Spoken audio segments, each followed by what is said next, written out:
عليكم أصحاب تقالي وين السلامي ملكستو joogtiin maanta waxaynu hayaa daawadan aad u muhiimka ah waa soo celinay markii hore ahayn jirnay dadkana gatay ayaa garanay daawadan waxay u fiican tahay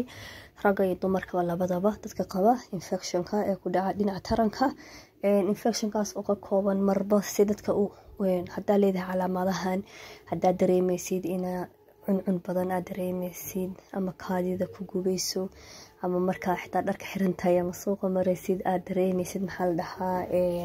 mindhicirka ku xanuunayo cuncun infectionka markuu qofka bilaadanka ku dhaco uu cabaar kugu jiro dhiigaagu raacaya hadhow wuxuu noqonayaa difaacaga jirka ayuu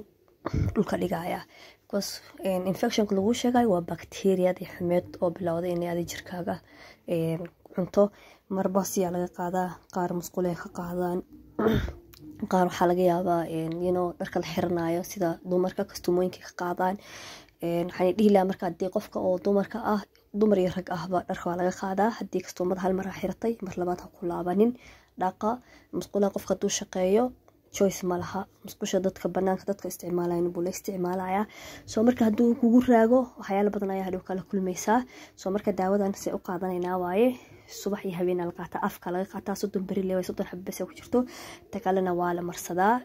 dhinaca tarankaaga marsanaysaa soo marka isla 15 cisho 20 cisho marka wadid aad arki doonto jirkaaga waxa isbedelka ka dhacayo soo marka dad badan alxamdulillah rabbil caalamiin oo qaateen ku caafimaadeen waa aragnay waana soo celinay hadaa u baahantihiin anaga nagala xiriiraysiin dhinaceena qaaska ah dukaankeena imaanaysiin waa kaas salaamu calaykum waraxmatullaahi wabarakaatuh inta asxaabta